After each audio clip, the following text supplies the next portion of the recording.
Bone marrow transplant blood cancer रोगियों के लिए एक वरदान है। ये कहना है भगवान Mahavir cancer hospital and research centre के बोन मैरो प्रमुख डॉक्टर प्रकाश सिंह शेखावत का। उन्होंने बताया है कि ये एकमात्र उपचार प्रक्रिया है जिससे रोगी को कैंसर से मुक्त किया जा सकता है, लेकिन लोगों को इस बारे में जानकारी नहीं होने के कारण उनके जहन में कई भ्रम हैं।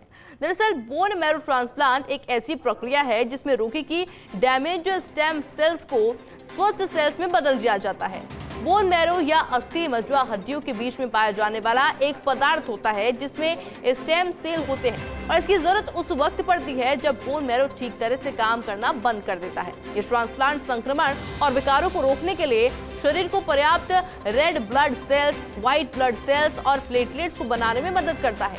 बोन मैरो ट्रांसप्लांट दो प्रकार के होते हैं। पहला है ऑटोलोगस ट्रांसप्लांट और दूसरा है एलोजेनिक ट्रांसप्लांट। ट्रांसप्लांट के बाद कुछ महीने का समय काफी चुनौतीपूर्ण होता है। ट्रांसप्लांट के बाद रोगी को अपने आप को संक्रमण से बचाना होता है। भगवान महावीर कैंसर हॉस्पिटल में 20 से अधिक ट्रांसप्लांट हुए हैं और सभी ट्रांसप्लांट पूर्णतया सफल रहे हैं। सबसे बड़ी गर्व की बात यह है कि 27 सालों से कैंसर जैसी बीमारियों में अपना योगदान दे रहे BMC HRC हॉस्पिटल में इसकी सभी सुविधाएं मौजूद हैं।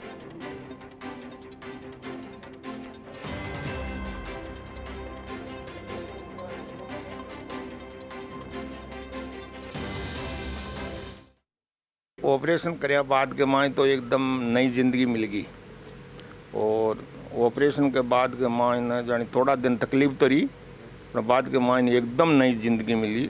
भूपेंद्र सिंह डॉक्टर साहब है अच्छे आदमी है, या समझो या धरती का भगवान है। प्रकाश जी बहुत बढ़िया जानी ये बात बताई न भाई आपको ऐसा करना है, अभी वो ताकत मिली, हिम्मत मिली और प्रकाश जी अच्छा आदमी है। हो सके कोई भगवान ने सेवा करवानी भेजा बेटा। महावीर हॉस्पिटल है न अब मन ने नई जिंदगी दी है। पहले छोड़ जी स्थिति में पुग्या न जी स्थिति में पुग्या तो कोई उम्मीद को नहीं। ऑपरेशन के बाद में इनकी रिपोर्ट वगैरह हुई तो इनको पता चला कि इनके मल्टीपल माइलोमा है जो ब्लड कैंसर का ही टाइप है। उसके बाद में इनका इलाज चलता रहा। लगभग 2022 के लगभग उपेंद्र जी ने सलाह दी कि आप BMT करवा लो। उस वक्त भगवान महावीर कैंसर में BMT की सुविधा नहीं थी, अदर दूसरे हॉस्पिटल में थी, तो कुछ हमें इतनी जानकारी भी नहीं थी BMT के बारे में और किसी कारणवश उस वक्त BMT हो नहीं सकी हमारी। फिर 2023 में यहाँ पे BMT की सुविधा हो गई तो उस वक्त उपेंद्र जी ने एक बार हमें और सलाह दी कि अभी भी हमारे पास वक्त है, इनकी डिजीज़ अभी कंट्रोल में है तो आप एक बार BMT पे विचार करो। तो इसके लिए हमें रेफर किया गया प्रकाश सिंह जी शेखावत जी के पास। जब हम प्रकाश जी से मिले तो इन्हें इतना प्यार से हमें समझाया, हर BMT की एक एक बारीक बारीक चीज़ें हमें समझाई। BMT में मुझे इसलिए इतना डर नहीं लगा। यूजुअली लोगों को डर लगता है, मेरे को मैं बहुत कॉन्फिडेंट थी। Once a faith is developed between a patient and a doctor, I think that is important. और वो जो 25 डेज़ या 20 डेज़ जितने दिन मैं BMT में रही वो मेरे को नेट पे पढ़ के और लोगों से मिलके लग रहा था पता नहीं वो ज़्यादा डिफ़िकल्ट है बीमारी से लड़ने से। बट वो दिन हमारे कैसे निकले हमें पता भी नहीं चला। स्टिल हम मेरे साथ जो मेरे अटेंडेंट थे हम लोग बात करते हैं कि हमें पता ही नहीं चला कि वो दिन कैसे निकले। Staff is wonderful. सर जिस तरह से पेशेंट को ट्रीट करते हैं लगता ही नहीं है कि कोई बीमारी है।